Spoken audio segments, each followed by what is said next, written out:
Good morning बच्चों। आज हम जो नया टॉपिक स्टार्ट कर रहे हैं वो टॉपिक है एलिवेशन इन बॉइलिंग पॉइंट, जो किससे रिलेटेड है कि जो अपने लास्ट वीडियो में आपने पढ़ा था। तो उस लास्ट वीडियो में आपने देखा था कि जो कोलिगेटिव प्रॉपर्टी और क्या था, डिटर्मिनेशन ऑफ मोलर मास। तो उसमें अपने 4 पॉइंट्स पर बात की थी। वो 4 पॉइंट्स कौन से थे कि फर्स्ट अपन ने जो लास्ट वीडियो में पढ़ा था रिलेटिविटी, रिलेटिविटी नहीं, relative lowering of vapour pressure, और सेकंड क्या है, elevation of elevation in boiling point, और फिर क्या है, डिप्रेशन इन फ्रीजिंग पॉइंट और ऑस्मेटिक प्रेशर। तो ये 4 पॉइंट्स पर अपन डिस्कस कर रहे थे। तो उसमें मैंने आपको बताया था कि अपन पॉइंट वाइज इन पर डिटेल से डिस्कस करते हैं। तो लास्ट पॉइंट में जो अपना फर्स्ट टॉपिक था इसका, वो आप अपन उस पर डिस्कस कर चुके हैं, relative lowering in vapour pressure. तो आज जो अपन स्टार्ट कर रहे हैं वो है एलिवेशन इन बॉइलिंग पॉइंट, यानी कि जो बॉइलिंग पॉइंट, जैसे अपने हिंदी में बोलते हैं क्वथनांक, ठीक है, उसमें क्या होनी, कमी, क्या होना, वो डिक्रीज। यहाँ क्या है कि देखो फर्स्टली क्या होता है कि अपने ये समझते हैं कि boiling point, what is boiling point, या what mean by boiling point. तो बॉइलिंग पॉइंट क्या होता है कि कोई भी जो अपने सॉल्यूशन होता है, तो उस सॉल्यूशन को जब अपन हीट करते हैं, तो वो क्या होता है कि एक भाई उसका वेपराइजेशन होगा, वेपर बनेगी, ठीक है ना। तो क्या होता है कि जो वेपर है वो एक टेम्परेचर पर स्टार्ट हो जाती है उसका फॉर्मेशन। तो क्या होता है कि जो वेपर प्रेशर जो फॉर्म होता है सॉल्यूशन पर हीट करने पर, और वो प्रेशर क्या है कि जो एटमॉस्फेरिक प्रेशर होता है उसके इक्वल हो जाता है।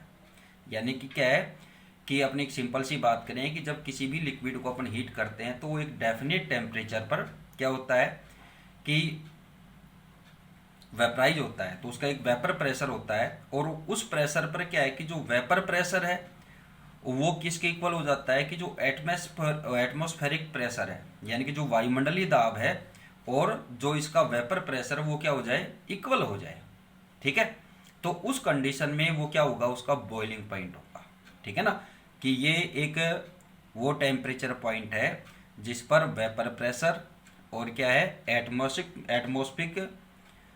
एटमॉस्फेरिक प्रेशर जो होता है वो क्या हो जाए, इक्वल, ठीक है। तो वो क्या है, बॉइलिंग पॉइंट है, ठीक है। जैसे आपको यहाँ डेफिनेशन दी हुई है कि the boiling point of a liquid, ठीक है, is defined as the temperature at which its vapour pressure becomes equal to atmospheric pressure, ठीक है ना। कि जो उसका वेपर प्रेशर है वो इसके क्या है, एटमॉस्फेरिक प्रेशर के क्या हो जाए, इक्वलेंट या इक्वल हो जाए। अब आगे बात करते हैं कि we know that the vapour pressure of solution having non volatile solution solute is low. अब अपन ये पीछे के टॉपिक में पढ़ भी चुके हैं, अपने वीडियो में देख भी चुके हैं, आपको क्लियरली कर चुका हूँ ये बातें कि क्या होता है कि नॉन वोलेटाइल सोल्यूट जो होते हैं वो क्या होते हैं कि उनसे क्या होता है कि जो वेपराइजिंग टेम्परेचर यानी कि वेपर प्रेशर होता है वो क्या होता है, डिक्रीज होता है, ठीक है। उसका रीजन आपको क्लियर हो चुका है कि भाई क्या होता है कि जो सोलवेंट होता है उस सोलवेंट के पार्टिकल वेपराइज होते रहते हैं, और स्लोली क्या हो जाएगा वहाँ पर धीरे धीरे कि जो सरफेस है, जो यानी कि मिक्सचर है अपना लिक्विड है, उसके सरफेस पर क्या होते हैं कि जो सोलूट है इसके पार्टिकल की कंसंट्रेशन क्या हो जाती है, इंक्रीज हो जाती है। तो उस कंडीशन में क्या होता है कि जो वेपराइजेशन रेट ऑफ वेपराइजेशन है वो क्या हो जाती है, स्लो हो जाती है। तो उसी बेस पर यहाँ पर क्या है कि भाई वेपर प्रेशर भी क्या हो जाएगा, डिक्रीज हो जाएगा, ठीक है। Hence more temperature will be require for the vapour pressure of solution to be equal to the atmospheric pressure. यानी कि अब क्या है कि भाई जो नॉन वोलेटाइल सोल्यूट उसमें मिक्स होते हैं लिक्विड में ये या अपने मिक्सचर में, तो उस कंडीशन में क्या है कि उसका जो वेपर प्रेशर होता है वो प्रेशर क्या, वेपर प्रेशर क्या है कि जो एटमॉस्फेरिक वेपर प्रेशर है उससे क्या होता है, लो होता है। तो इनको इक्वल करने के लिए, अपने यहाँ पर बात की अपन ने कि ये दोनों इक्वल होते हैं, तो इक्वल करने के लिए क्या होगा कि उस लिक्विड को या सॉल्यूशन को क्या करना होगा, अपने को हीट करना पड़ेगा। ठीक है। The boiling point of solution is more than boiling point of pure solvent. तो इस कंडीशन में क्या होगा कि जो बॉइलिंग पॉइंट है वो उसके प्योर सॉल्वेंट के, यानी कि जो प्योर सॉल्वेंट है उसके कंपेयर क्या हो जाता है कि इंक्रीज हो जाता है। ठीक है, कि भाई वेपर प्रेशर आप जानते हैं कि जो अपने प्रेशर कुकर होता है, ठीक है, तो प्रेशर कुकर आप सिंपली समझते हैं कि प्रेशर कुकर में अपने को जो कोई भी चीज़ अपने उसमें हीट करते हैं, पकाते हैं, खाना पकाते हैं, तो उसमें क्या है, थोड़ा जल्दी तैयार होता है। उसका रीज़न क्या है कि भाई वहाँ पर क्या होता है कि जो वेपर प्रेशर बनता है, तो उस वेपर प्रेशर के इंक्रीज होने से क्या होता है कि उसमें जो भरा हुआ मैटर है उसका बॉइलिंग पॉइंट क्या हो जाता है, डिक्रीज हो जाता है। तो वो लो टेम्परेचर पर क्या हो जाते हैं, सेट हो जाता है सिस्टम। ठीक है। अगर क्या होता है कि अगर वेपर प्रेशर को क्या कर दिया जाए, डिक्रीज कर दिया जाए, यानी कि वेपर प्रेशर यानी कि ढक्कन को खोल दें अपन, तो उस कंडीशन में क्या होगा कि वेपर प्रेशर क्या रहेगा भाई, वो तो एटमॉस्फेयर में मिलता रहेगा। तो वो वेपर प्रेशर उसके क्या है कि वेपर प्रेशर एनवायरनमेंट के इक्वलेंट हो ही नहीं सकता उस कंडीशन में।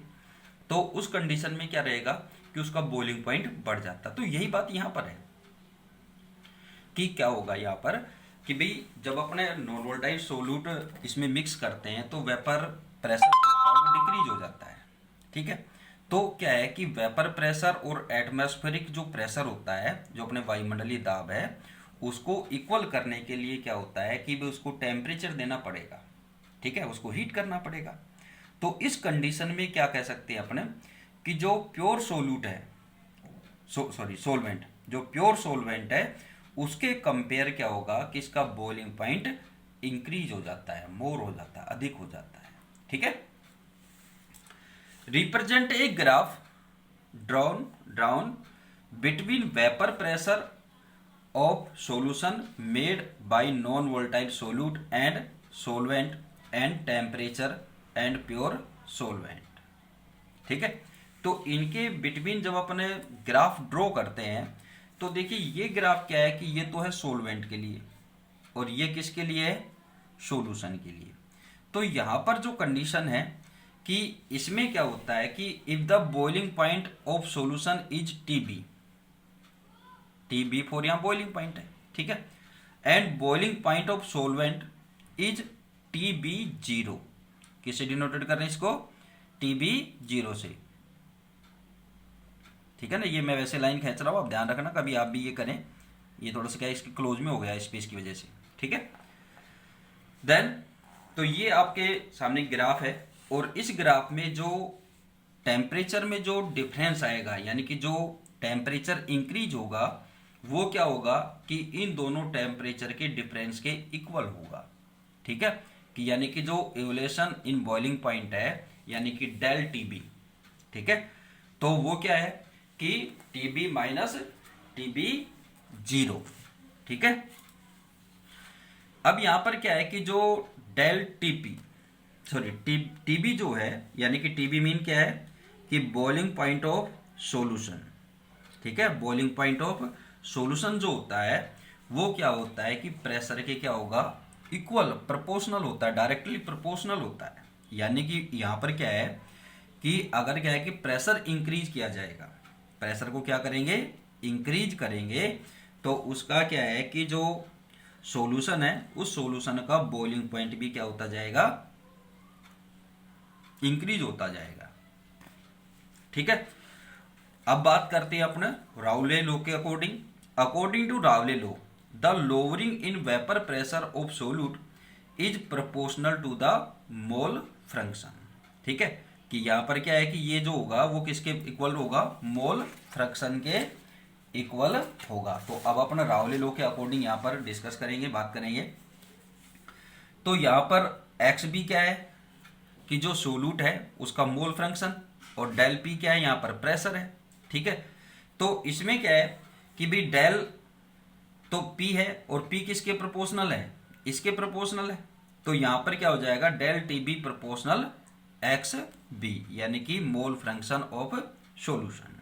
ठीक है, तो अब यहां पर प्रोपोर्शनल का अपन ने साइन हटाया है, तो यहां पर एक कांस्टेंट लगा रहे हैं। ठीक है, अब यहां पर मोल फ्रैक्शन क्या होगा कि जो सॉल्यूशन के लिए मोल फ्रैक्शन है तो वो क्या होगा, उसका मास। ठीक है, ये क्या है, किसका है, ये आप पढ़ चुके हैं लास्ट वीडियो में। तो मोलिकुलर मास, और ये क्या है, सॉरी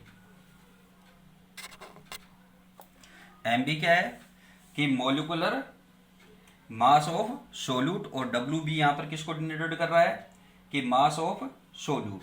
ठीक है भाई, ये मोलिकुलर मास और ये क्या है, मास। ठीक है ना, मास ऑफ सोल्यूट और ये मोलिकुलर मास ऑफ सोल्यूट। ठीक है, और ये किसके इक्वलेंट होता है, यानी कि ये किससे अपने निकालेंगे कि भाई अपने जो स्टार्टिंग में अपन ने बताया था उसके अकॉर्डिंग, इससे लास्ट वीडियो में आपने यही सिस्टम पढ़ा है। ठीक है, तो ये क्या है कि जो सोल्यूट और सोलवेंट होता है उनके टोटल से निकालते हैं। तो ये क्या है कि डब्ल्यू ए और एम ए क्या है कि यहाँ पर तो mass of solvent, molecular mass of solvent, और ये है, यानी कि जो सॉल्यूशन है, यानी कि अपने यहाँ डायरेक्टली बोल सकते हैं कि सॉल्यूशन। ठीक है ना, कि सॉल्यूशन का क्या है कि मास ऑफ सॉल्यूशन प्लस क्या है उसका मोलिकुलर मास। ठीक है, तो अब क्या है कि जो एक्सबी की वैल्यू है, यानी कि जो मोल फ्रैक्शन ऑफ सॉल्यूशन है इसकी वैल्यू क्या करते हैं अपने इस इक्वेशन में पुट कर देंगे, वैल्यू को क्या करेंगे इसमें पुट करते हैं। तो ये वैल्यू अपन ने इसमें पुट की। ठीक है, अब ये वैल्यू पुट करने पर क्या है कि ये अपने को ये सिस्टम आ गया यहाँ पर। अब क्या होता है फॉर डाइल्यूट सॉल्यूशन, अब डाइल्यूशन का आपको मीन में बता चुका हूँ कि कोई भी जो सॉल्यूशन है अगर उसको डाइल्यूट करना है तो उसमें क्या है कि जो सॉल्वेंट है उसकी अमाउंट क्या करते हैं, इंक्रीज करेंगे। तो क्या हो जाएगा, सॉल्यूशन क्या होता जाएगा, उसके डाइल्यूशन इंक्रीज होते जाएंगे, डाइल्यूट हो जाएगा। तो इसके अकॉर्डिंग यहाँ पर क्या है कि जो मास ऑफ सोल्यूट और मोलिकुलर मास ऑफ सोल्यूट है, मोलिकुलर मास ऑफ सोल्यूट है, ये क्या होता है कि वेरी वेरी लेस देन क्या है कि मास ऑफ सोलवेंट और मोलिकुलर मास ऑफ सोलवेंट। ठीक है, इसके कंपेयर ये वैल्यू क्या है कि वेरी वेरी लेस, बहुत कम है, यानी ना के बराबर मान सकते हैं, अपने नेग्लिजिबल कर सकते हैं। ठीक है, तो यहां पर इसको अपने नेग्लिजिबल मान लिया, सपोज कर लिया है। तो यहां पर क्या हो जाएगा इस इक्वेशन का कि del T B equal to K W B upon M B. अभी आपको बार बार मैं नहीं बोलूंगा कि भी क्या होगा ये कि उसका molar mass of solute, mass of solute और molar mass of solute upon क्या है कि सॉल्यूशन का ये। ठीक है ना, तो अब क्या है कि इस इक्वेशन को अपन सोल्व करते हैं इक्वेशन को सोल्व करेंगे तो आपको सिस्टम पता ही है कि क्या होगा कि 1/4 ये अपॉन में है, एक दूसरे के अपोजिट में है, तो 1/4 और ये 2/3 आपस में मल्टीप्लाई होंगे। तो अपन को इसको सोल्यूशन सोल्व करते हैं तो W B into M A, ठीक है, और W A into M B नीचे आएगा।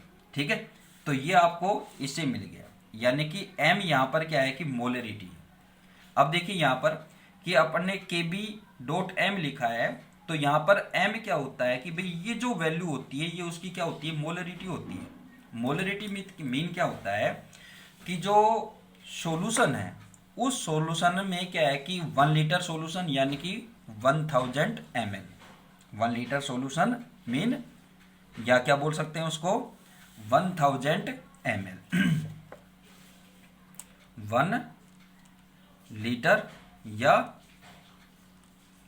1000 ml मिलीलीटर में जो सोल्यूट के नंबर ऑफ सोल्यूट है यानी कि उसके जो पार्टिकल्स हैं तो वो क्या है उसकी मोलरिटी है।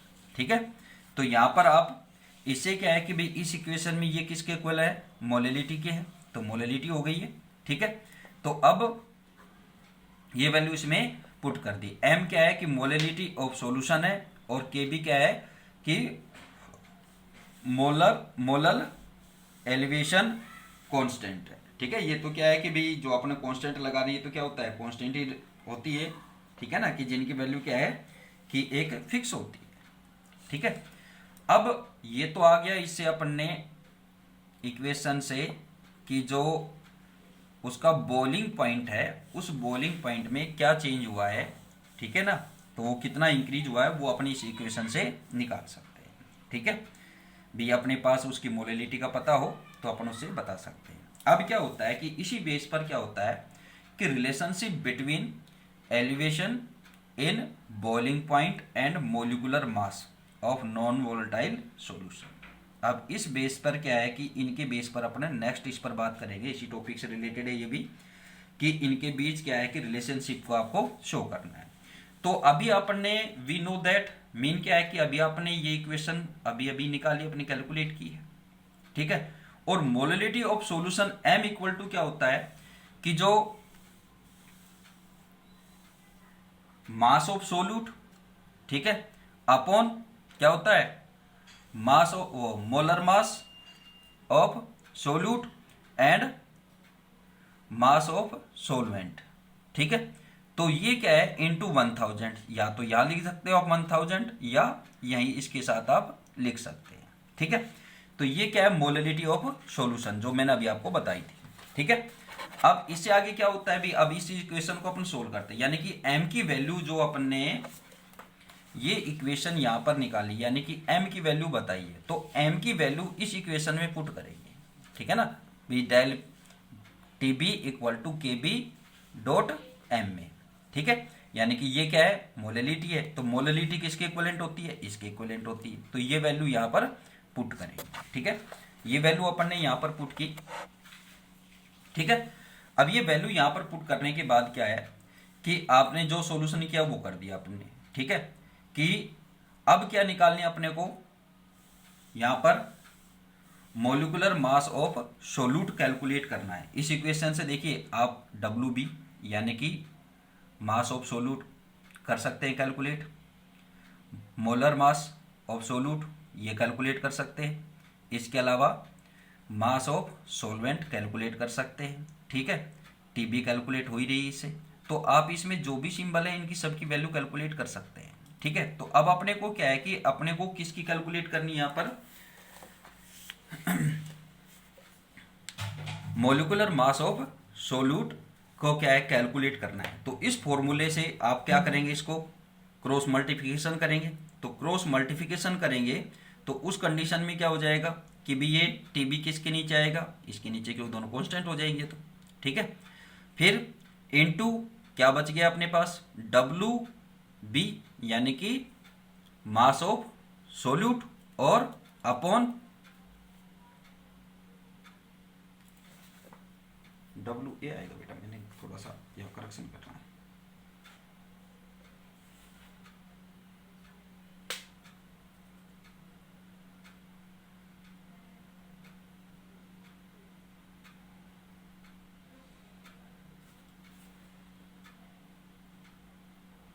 WA सॉरी, ठीक है, क्योंकि MB तो अपने यहाँ ले लिया ना, तो ये क्या हो जाएगा मास ऑफ सोलवेंट इंटू 1000, ये अपने मोलिलिटी से आया है कि आपको बताया था 1000 या 1 लीटर। ठीक है, तो यहां पर क्या क्या डिनोटेड हो रहा है कि W mass of solute, MB molecular mass of solute, WA mass of solvent और KB क्या है मोलल एलिवेशन कांस्टेंट। ठीक है, अब क्या है कि अकॉर्डिंग टू 1/2 लो है, तो उसके अकॉर्डिंग क्या है कि KB इज रिलेटेड टू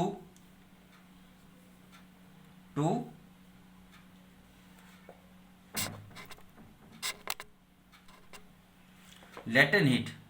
क्या है लेटेंट हीट। ठीक है, लेटेंट हीट क्या होती है कि यह भी आपको बताता हूं, पहले इसको कंप्लीट करते हैं। Latent heat of vaporisation of solvent as follows. तो लेटेंट हीट क्या है कि 1/2 के अकॉर्डिंग अपन इससे कैलकुलेट करेंगे। ठीक है, इस इक्वेशन से यहां पर डेल H जो है वो किसको शो कर रहा है कि latent heat of vaporisation, TB boiling point of solvent, boiling point of solvent का है, और R क्या है गैस कांस्टेंट है, और एम ए क्या है, मोलर मास ऑफ सोलवेंट है। ठीक है, तो यहाँ पर जो अपने वैल्यू यहाँ पर कैलकुलेट कर रहे हैं, यानी कि जो ये कांस्टेंट है, ठीक है, यानी कि वन टॉप कांस्टेंट है एक तरह से। अब यहाँ पर मैं बात कर रहा था latent heat. Latent heat mean क्या होता है कि भाई कोई भी जो लिक्विड होता है, उस लिक्विड के जो मॉलिक्यूल्स होते हैं या अपन ये बोले पार्टिकल्स होते हैं, उनकी क्या होती है, अपनी एक डेफिनेट एनर्जी होती है। यानी कि वो क्या है कि एक फिक्स अमाउंट में क्या करते हैं कि एनर्जी को एब्जॉर्ब करते हैं। ठीक है, जो अपने बॉइलिंग पॉइंट वाली बात है। ठीक है, एनर्जी एब्जॉर्ब करेंगे तो उसके बाद क्या करते हैं कि वो वेपराइज होने लगते हैं। ठीक है, तो वेपराइज होने से पहले जो एनर्जी एब्जॉर्ब होती है वो उसकी लेटेंट हीट ही है। भाई आप जानते हैं कि आपको एक सिंपल सी कई बार बात होती है कि भाई जो पानी होता है, गर्म पानी है, उससे हाथ तेजी से बर्न नहीं होता है, बल्कि क्या होता है कि जो वेपर होती है उससे फास्टली क्या होता है, हाथ बर्न हो जाएगा। अपना कोई भी बॉडी पार्ट है वो क्या होता है कि ज़्यादा तेजी से जलता है। ठीक है, बर्न होता है। उसका रीजन क्या है कि जो वेपर होती है, वेपर की लेटेंट हीट क्या होती है, लिक्विड से यानी कि पानी से, वाटर से क्या होती है, ज़्यादा होती है। तो जिसकी जितनी ज़्यादा लेटेंट हीट होगी वो उतना ही ज़्यादा क्या करेगा, बर्न करेगा। ठीक है, तो ये लेटेंट हीट है। इसके बाद आपके एक मैथमेटिकल क्वेश्चन आता है इससे रिलेटेड। तो देखिए अब यहाँ पर कि the boiling point of benzene is, the boiling point of benzene is क्या है, ये the boiling point of solution become, ये दे दिया अपने के वैल्यू, ऑन डिजोल्विंग 1.80 ग्राम और वोलेटाइल सोल्यूट इन 90। ठीक है, benzene calculate the molar molecular mass of solute Kb for benzene.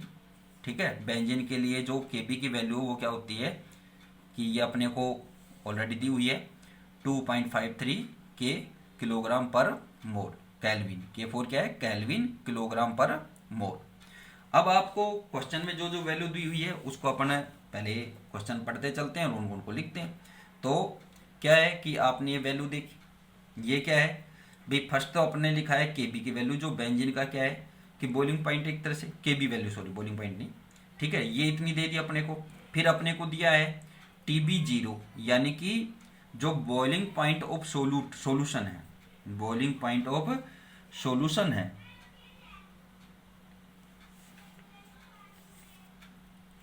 Sorry ये T0 है, उल्टा लिख दिया मैं। बॉइलिंग पॉइंट ऑफ सोल्यूशन वो क्या है 354.11 केल्विन। ठीक है, फिर अपने को Tb0 दिया हुआ है यानी कि सोलवेंट का बॉइलिंग पॉइंट, वो क्या है, ये है। Wb यानी कि मास ऑफ सोल्यूट और Wa मास ऑफ सोलवेंट। ठीक है, ये अपने को वैल्यू दी हुई है। अब अपने क्या है कि अपने फॉर्मूले से इस क्वेश्चन को सोल्व करते हैं। तो आज मैं आपको डायरेक्टली बता रहा हूँ, ठीक है, क्योंकि मैंने ऑलरेडी सोल्व किया हुआ है ये, थोड़ी टाइम अपने टाइम को शॉर्ट करने के लिए। अब क्या है कि आप इस वैल्यू को इस इक्वेशन से जो आप ऑलरेडी पढ़ चुके हैं कि डेल टीबी की वैल्यू आप इससे कैलकुलेट करेंगे। तो इससे आपको क्या है कि ये कैलकुलेट होगी ऐसे। तो इससे ये डिफरेंस कितना है 0.88 केल्विन का। ठीक है, अब क्या है कि जो आपने इक्वेशन बनाई थी अभी कि जो मोलर मास ऑफ सोलवेंट है वो अपने को कैलकुलेट करना है क्वेश्चन के अकॉर्डिंग। तो अपना फॉर्मूला ये अभी आपने डिनोटेड किया था, अभी डिटरमाइन किया था इसको। ठीक है, तो ये इसका फॉर्मूला है। अब आप इसमें वैल्यू पुट करेंगे, तो ये वैल्यू पुट कर दी अपने। अब ये मैंने किस तरह से क्रॉस किया है कि ये 90 है, तो 90 की एक जीरो इस जीरो से कैंसिल हो गई। ठीक है, और 9 से क्या है कि 1.80 को डिवाइड किया, तो ये कितने टाइम 0.2 टाइम्स क्या हो जाएगा, क्रॉस हो जाएगा। जीरो लगाएंगे तो उससे कोई इफेक्ट यहाँ पर पड़ नहीं रहा, क्योंकि जो सिग्निफिकेंट नंबर है तो उसमें जीरो को वैल्यू क्या है कि बिटवीन टू नंबर्स, डिजिट के बिटवीन में अगर क्या है कि जीरो है तो वो क्या होगी, सिग्निफिकेंट नंबर है। अगर क्या है कि उसके बाद में कोई नंबर नहीं है तो वो क्या है कि किस में रहेंगी, नॉन सिग्निफिकेंट नंबर में रहेगी। तो ये यहाँ पर क्रॉस करने पर ये आ गया, ठीक है। अब इसको मैंने इससे मल्टीप्लाई किया तो क्या आ गया 0.506 अपॉन 0.88 इंटू ये क्या बच गया यहाँ पर 100, ठीक है। अब मैंने क्या किया आगे कि जो 0.508 है इसको मैंने 0.88 से डिवाइड किया, ठीक है। डिवाइड करने पर वैल्यू आई 0.575 इंटू 100। तो आप जानेंगे कि 100 से मल्टीप्लाई करेंगे। अब देखिए यहाँ पर कि जो अपने केमिस्ट्री में आपने पढ़ा भी है ये, तो उसमें क्या है कि जो अपने सिग्निफिकेंट नंबर्स होते हैं तो उसमें कुछ रूल होते हैं चेंजिंग के, कि अबव 5 होता है तो नेक्स्ट वाला जो उससे नेक्स्ट डिजिट होती है उस डिजिट को अपन क्या कर देते हैं कि 1 पॉइंट इंक्रीज करते हैं। तो यहाँ क्या है कि इस 5 की वजह से इसको 7 को क्या कर दिया इंक्रीज कर दिया, और 5 को अपन ने क्या कर दिया यहाँ से रिमूव हो गया, ठीक है। तो ये वैल्यू क्या हो गई 0.58 इंटू 100। तो अब क्या है कि 100 है तो यहाँ से डेसिमल को अपन क्या करते हैं कि राइट साइड ले आते हैं, तो कितना आ जाएगा 58 ग्राम पर मोल, ठीक है। तो ये आज का आपका टॉपिक था, ठीक है। अब नेक्स्ट वीडियो में आपको बात करेंगे आपके साथ, और वो टॉपिक होगा डिप्रेशन इन फ्रीजिंग पॉइंट। जो अपने 4 पॉइंट्स थे तो उसमें 3rd पॉइंट पर अपना नेक्स्ट वीडियो में डिस्कस करेंगे। Thank you.